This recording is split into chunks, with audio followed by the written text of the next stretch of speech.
What's going on, guys? Lukas Wolfe here, aka EVR, bringing you my draft recap for TCL Season 4, and boy am I glad to be back. I have not done anything on this channel since I want to say February, but I'm just letting you know, guys, I'm glad to be back. But we're not going to waste too much time. We are going to go ahead and jump into this. Going to go do this in the order that I drafted the Pokemon in.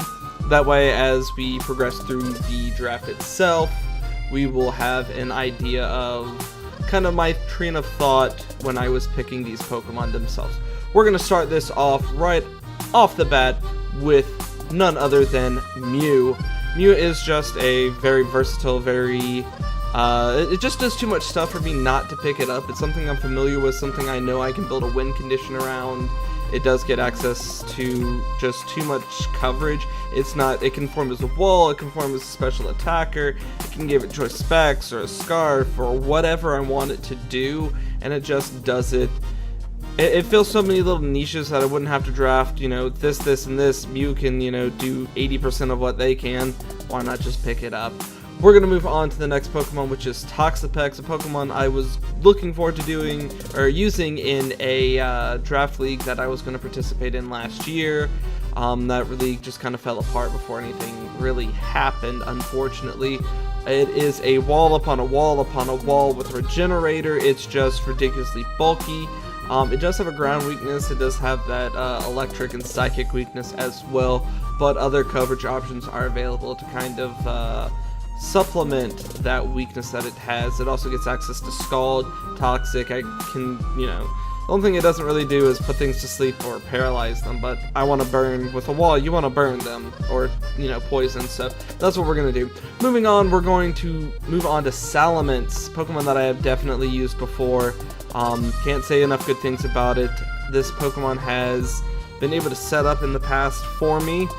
I've been able to, get it off the ground, especially if you use a Moxie version.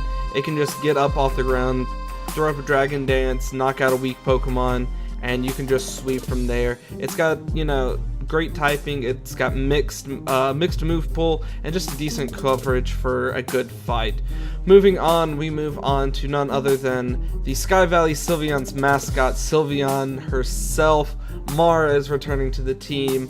Little fun fact, I tried to draft this Pokemon first, but apparently we couldn't draft out of order, so I was a little pissed, but we moved on from that. We got some really stable OU stuff, and I believe we were second pick in UU, which Sylveon resides in, so I grabbed her. She's a great wall and attacker. The move pool's not the best, but what she does really well, so I had to pick her up, plus she's a mascot, and I just love this Pokemon.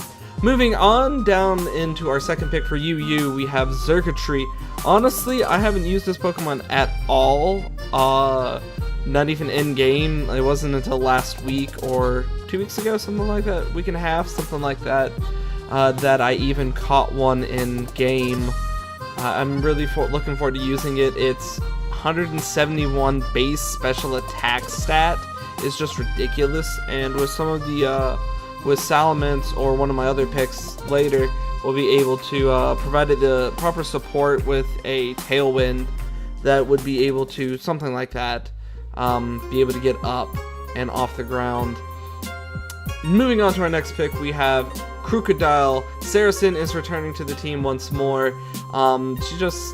She just does so much. She's got a decent physical spread, can form as kind of a pseudo wall, a bulky wall, or a bulky Pivotmon, a fast physical attacker, a wall itself, brings some utility in, and honestly, one of the best things about Rookodile is that it can just knock off without prejudice. It's just gonna knock off whatever it wants, and it's gonna hurt. I couldn't resist bringing her back, so I picked her up in a heartbeat the moment I saw I needed a ground type, and, well, the dark type's not going to hurt it either. Moving on to our first pick for RU itself is Roboamb. This little thing I picked up because it made such an impression on me in my first Sun playthrough. Sun and Moon playthrough, played through Sun version first, and this thing just, I picked up a cutie fly on, I think, the second island, and I was just like, I'm gonna throw this in the box, and it stayed in my party for the longest time until it evolved, and then I was just like, oh, this thing doesn't look like a piece of crap. So I started using it, and its move pool is decent, it's got decent coverage, it just can do so much. I'd rather pick this thing up. It's got crazy speed. It can set up in your face, especially if you can force a switch. And then with one, with one quiver dance, Roboamb can quite literally sweep through an entire team, especially if it's modest. Just something to keep an eye out. Our next pick for RU is Bronzong. This thing has proven itself to be more than a decent wall for me in the past. I've got nothing but the highest respect. It's tanked Draco Meteors and Psychics and Flare Blitzes. It has been just a wonderful Pokemon, and I wanted to pick it up. I needed something to kind of cover the Fairy weakness that I've kind of gotten a little bit, as well as a Psychic and Steel Poison. It kind of complements my my team's typing very well, so I wanted to pick it up. It brings some great utility as well, and that is why I wanted to pick it up. Moving on to our last pick for RU is Coma. This Pokemon I picked up in my second Alola playthrough. It comes in late in the game, but I wanted to use it. I've never used it in a draft format, unfortunately, so that's why I picked it up in this draft. It's got really decent coverage. It can actually go either or, physical or special, and I wanted to grab it because it can also set up, so I wanted to, give it a chance, see what it got, and it provided another physical threat as well as some fighting type moves that I really needed to bring that right now, at this point in the draft, only Rookodile could really bring besides Muse, like Focus Blast, and I just wanted to bring something in to kind of take care of any Chanseys or Blissies I might have ran into, something, things like that.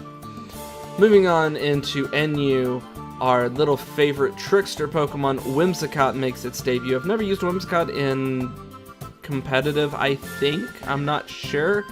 But its utility is something that I wanted to really look at. Tailwind in particular, I've never really used before. It's something that I wanted to try out. I did kind of draft around it. It does benefit my team if I can get up a Tailwind.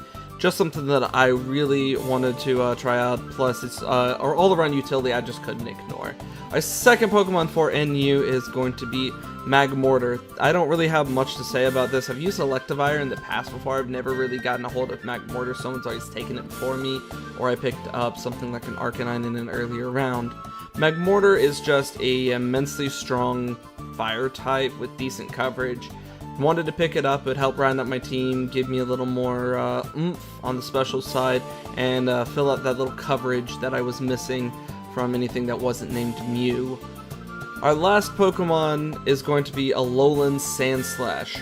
I have used Sandslash in the past. It's really, something that I'm a fan of. It's one of my favorite Gen 1 Pokemon, but I've never used an Alolan Sandslash. Its typing complements my team very well. It does give me a stab Ice type as well, something I didn't really consider until late in the draft, and I was like, oh, I might have wanted that.